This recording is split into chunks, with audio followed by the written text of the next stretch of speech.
Tantor Audio, a division of Recorded Books, presents Wild Hunt, 2nd Semester, by River Ramsey.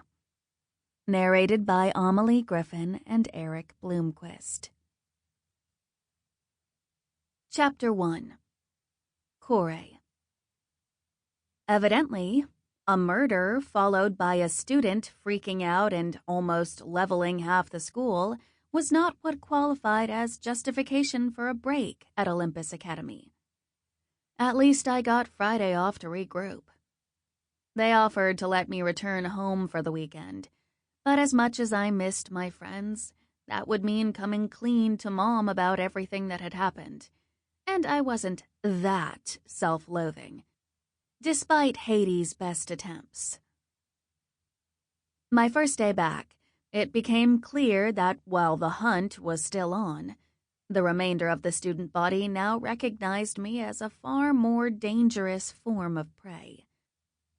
Their attempts went from overt hazing, like tripping me in the halls, to outright shunning, but I was used to it. Hell, after everything I'd just been through, including an unexpected and world-shaking visit from Hermes, it was a relief to be back to business as usual, even if that business was being the school pariah. I found myself yawning halfway through first period. I hadn't gotten much sleep the night before. Nothing like finding out you might share half of your DNA with the banished god of war and strife to promote a little insomnia. "Am I boring you, Kore?" Hephaestus asked in a wry tone.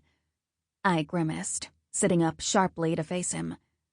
The remark earned snickers from around the room, but he silenced them with a single look. "No, sir.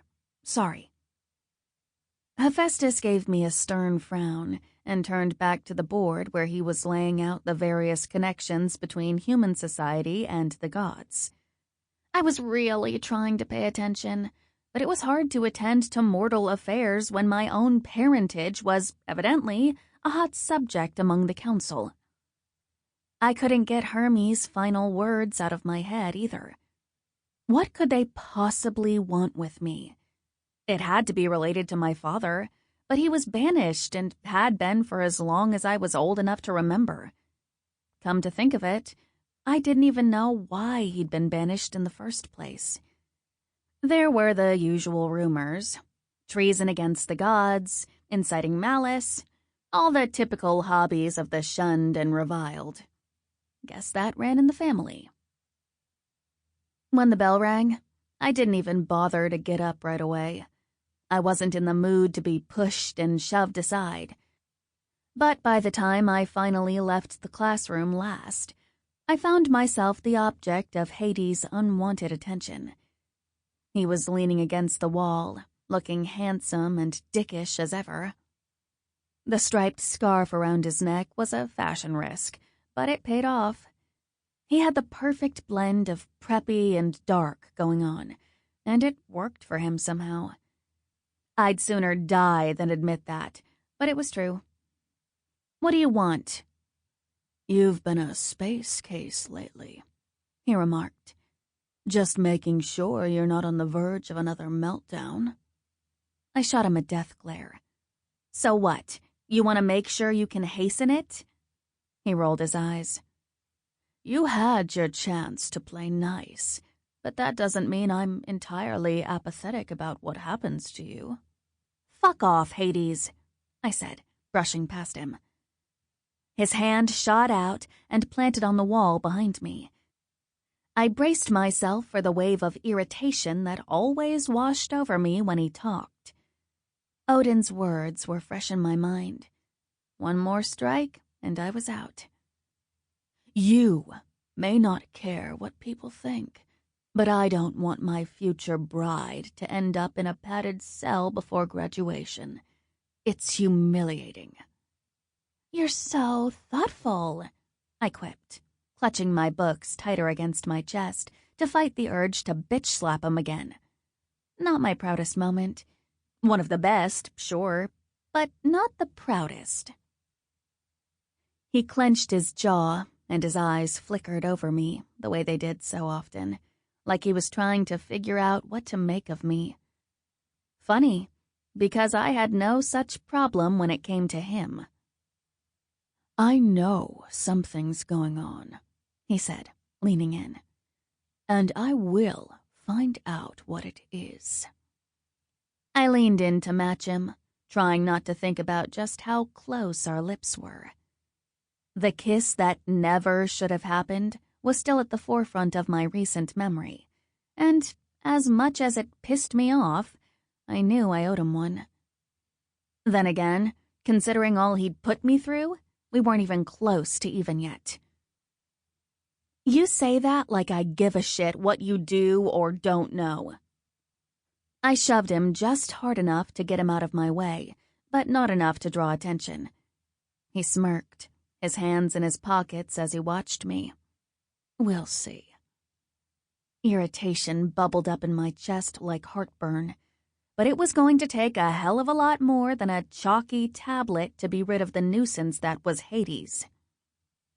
I made it through the rest of my day relatively unscathed, and even managed to get through Artemis's training session without killing anyone. Of course, my fellow classmates were even less eager to team up with me than usual, but that was to be expected.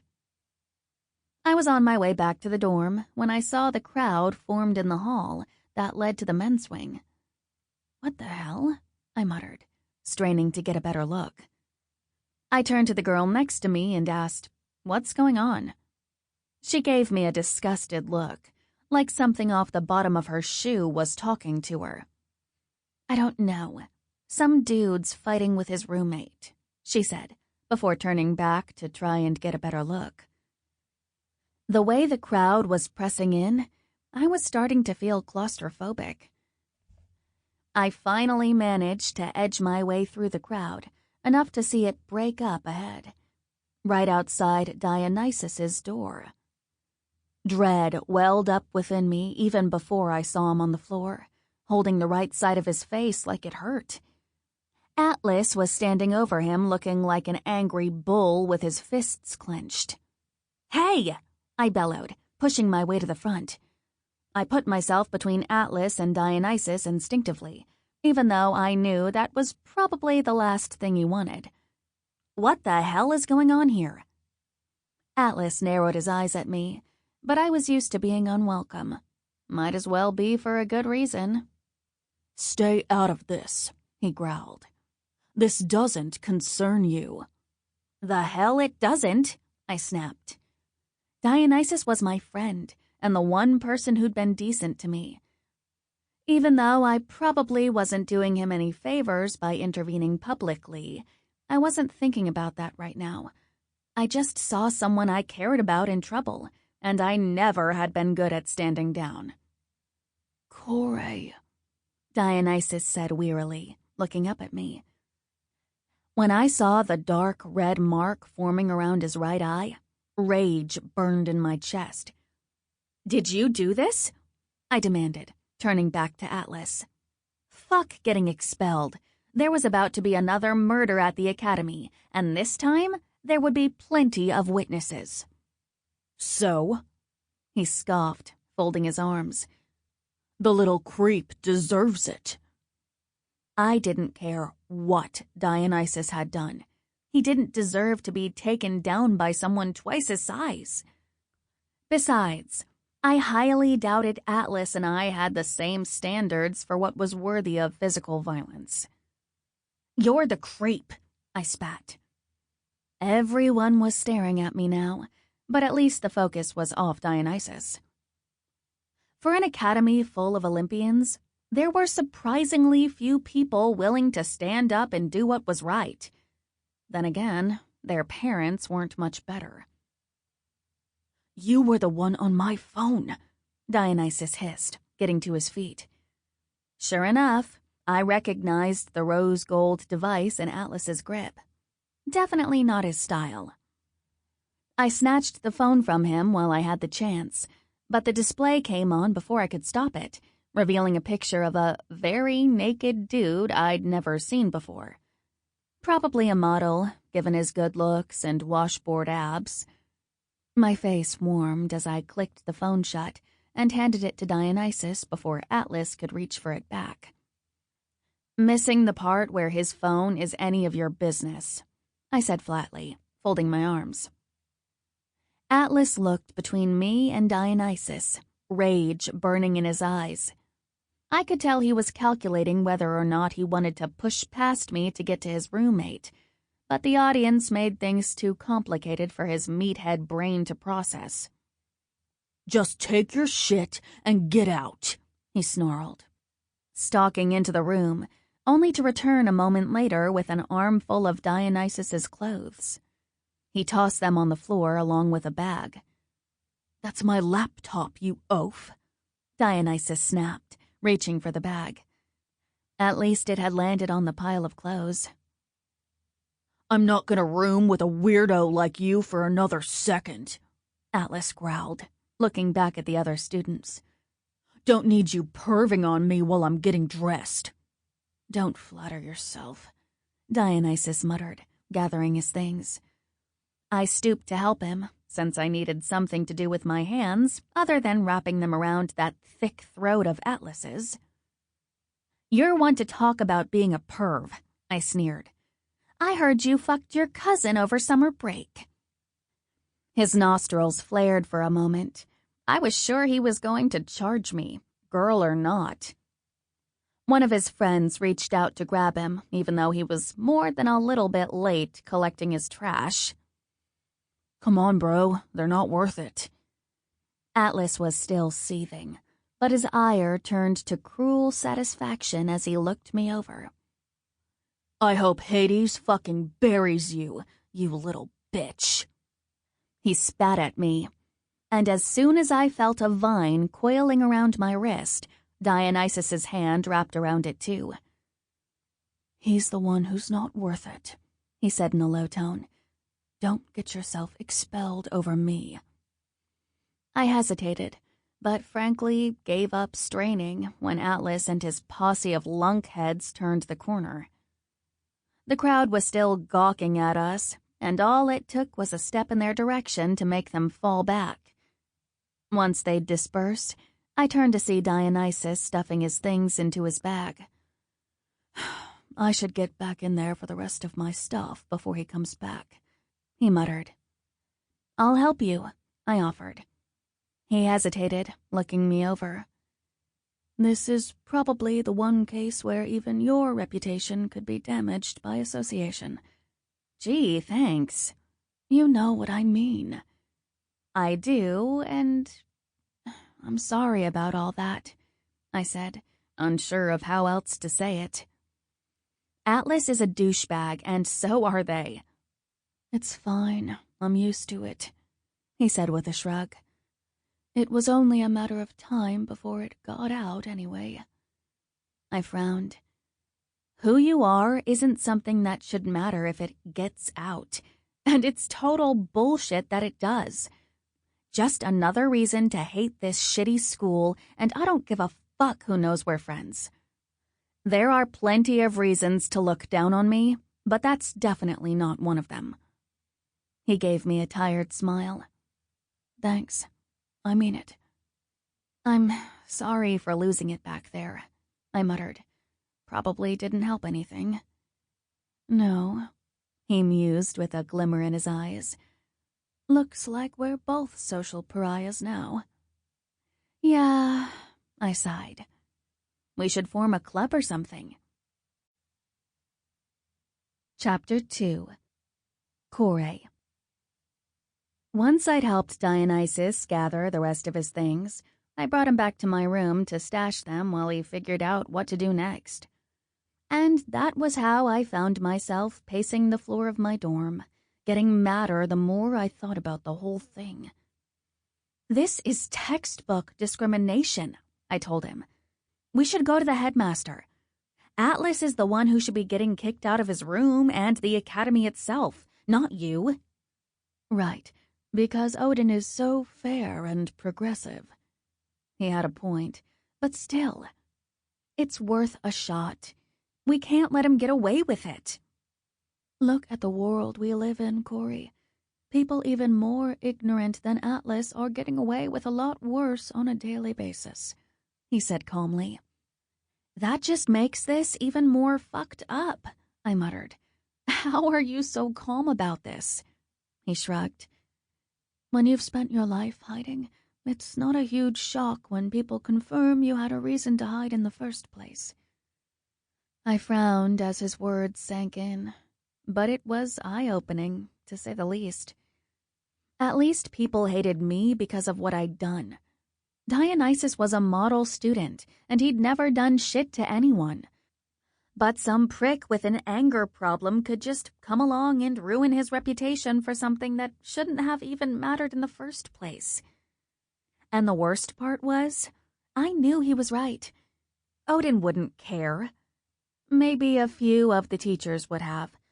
But just like the students who didn't want to rock the boat, they'd keep silent while the bullies lived on to torment another day.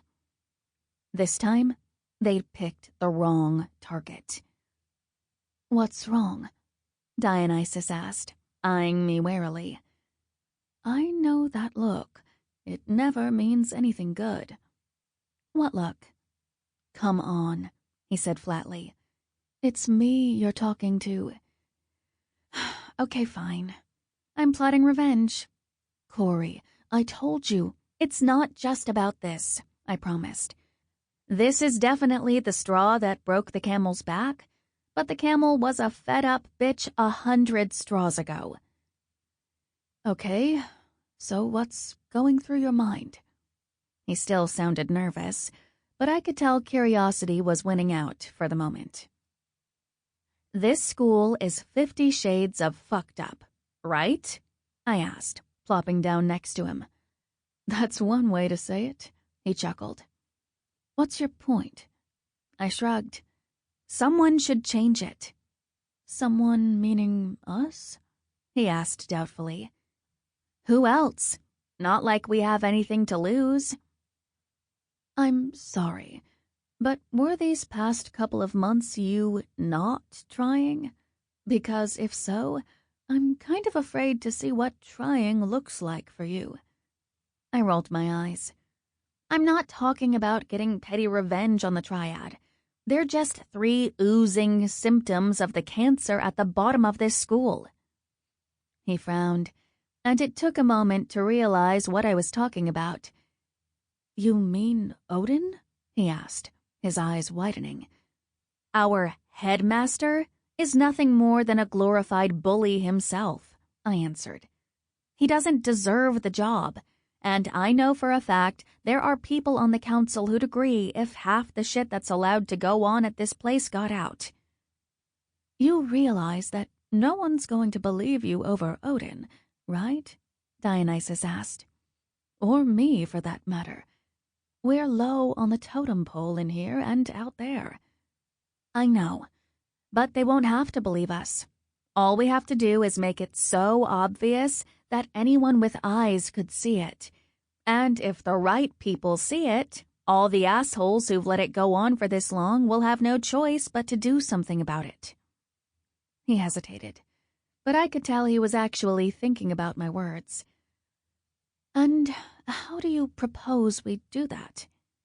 "We're still in the middle of a murder investigation, as much as everyone might like to pretend otherwise," I said with a shrug.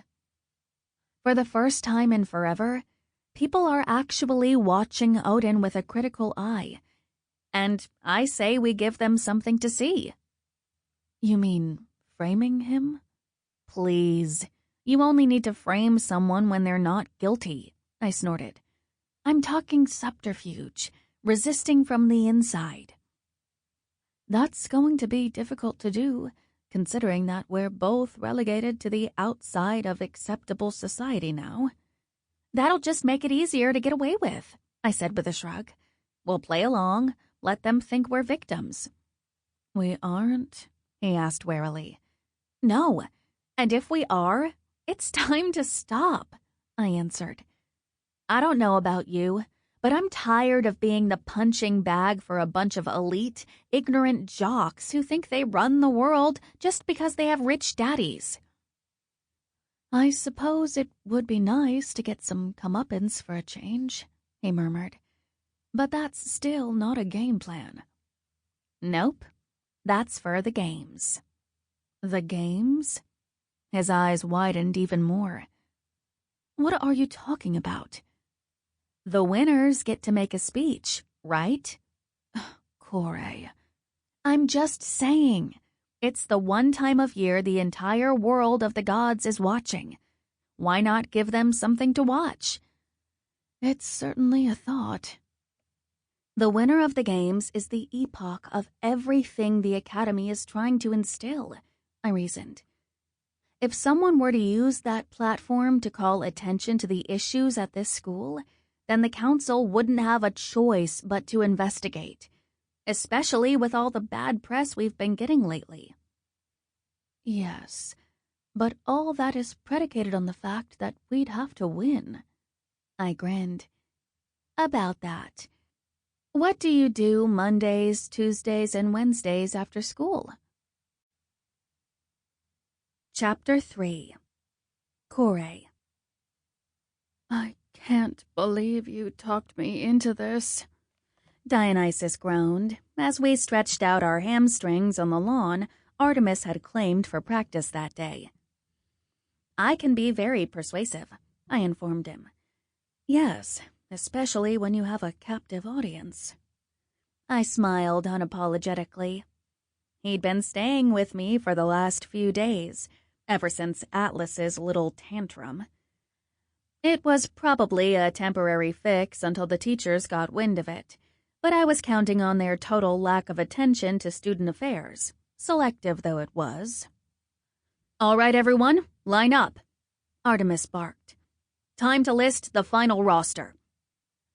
I sprang to my feet and went to the end of the line with Dionysus. Until I'd gotten him to agree, albeit reluctantly, I'd been fearful that no one was going to be willing to be on the same team as me. After all, every competitor in the games would be gunning for me as soon as they began. Now, I'm sure most of you already know the rules, but since we have a couple of newcomers, I'll go over them once more, Artemis announced, glancing our way. You'll be forming teams of 2 to 4, and while you may be tempted to think more is better, that's not always the case. There are certain trials that favor coordination over numbers, and it more or less evens out in the end. Groups of 3 are statistically more represented in the finals, but we've had 2-man teams do a clean sweep and teams of 4 who didn't make it past the first round. All that said, choose your team and your teammates carefully, and remember, your choice is final. I took a deep breath. When I'd first come to this school, I couldn't have cared less about the games or winning them. But now, things were different. This school was rotten to the core, and I actually stood a shot at doing something about it. At least, that was what I had to tell myself. Is she always this intense? Dionysus whispered. Before I could answer, Artemis was right in front of us. She looked at the young god next to me, her eyes narrowed. Is there something you'd like to share with the class, Dionysus? He gulped audibly. No, ma'am. Good, she said, turning back to the others. Then let's begin. We'll start with you, Ingrid, since this should be easy. The Valkyries were already preening, banded together in the same group of 4 they always traveled in. We're together, Ingrid announced.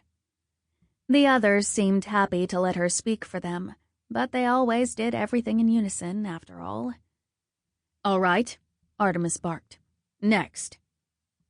As she went down the line, students paired themselves off in groups of 3 and 4. Not a single duo, despite Artemis's reassurance that it was a perfectly valid option. By the time she got to us, I was feeling a bit less confident, but it wasn't like we had another option. Just us, I said, ignoring the snickering of a few groups down the line.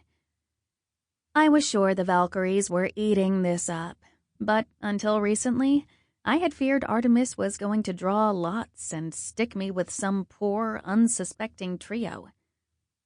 "It's settled then," Artemis announced, making a note on the parchment in front of her with a quill pen that appeared with a flick of her hand. "From this point on, you'll be training in your groups. Now, everyone, do 10 laps around the academy. Last group back gets to pull out the stakes in the ground left over from defensive maneuvering." Everyone groaned, but as soon as she gave the mark, they shot off like rockets. Dionysus and I weren't at the head of the pack, but as long as we stayed somewhere in the middle, I was happy. For now. "Is she serious? This is like boot camp." I couldn't help but laugh. "What? Is this really the first time you've had to exert yourself?" "I find ways to avoid it," he grumbled.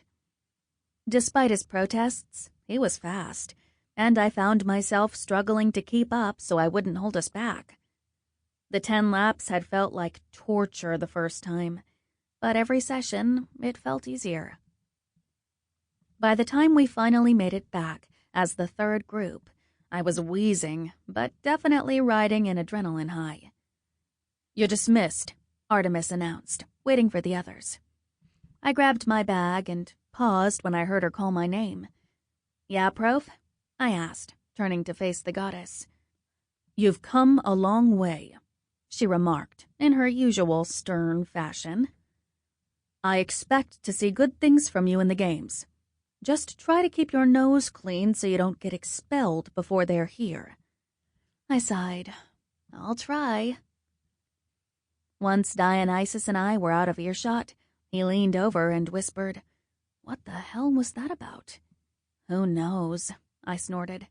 "I think she's taken me on as a project." "You do seem like a truant risk," he mused. I gave him a playful shove.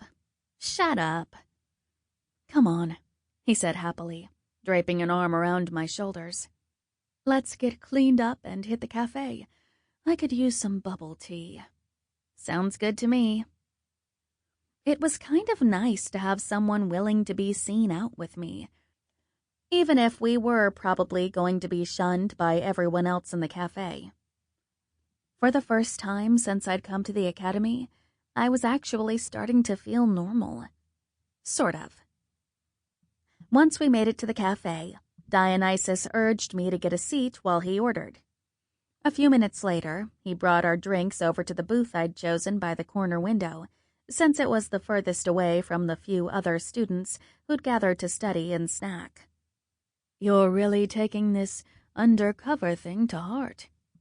I gave him a look, sipping a few rainbow bobas through my straw. "So, I was thinking, we need a game plan for Operation Sabotage." "Is that what we're calling it?" he grimaced. "It's a work in progress," I told him. "It would probably help if we outlined our goals." "I thought our goals were to humiliate Odin at the games, so someone out there finally pays attention." "Well, yeah," I conceded. "But that's not until the end of the semester. I'm talking about short-term goals for long-term success." "What did you have in mind?" he asked, raising an eyebrow. "Now that we're both persona non grata, it's not like our social standing can get worse," I mused. "Not really good at this pep talk thing, are you?" I gave him an apologetic look. "I'm just saying, maybe we can use it to our advantage. Band together with the other outcasts." "It's an interesting thought," he said, tapping his nails on the table. "Who did you have in mind?" "There's a girl in one of my classes, Ariadne. She seems nice," I admitted. "I don't know. She hangs around the triad a lot." "Really?" I asked doubtfully. Shy little Ariadne didn't seem like the type to be Hades' groupie. "She's one of their regular customers, I think." "Customers?" I echoed. "What's the triad selling, besides their usual condescension and bullshit?" He snorted.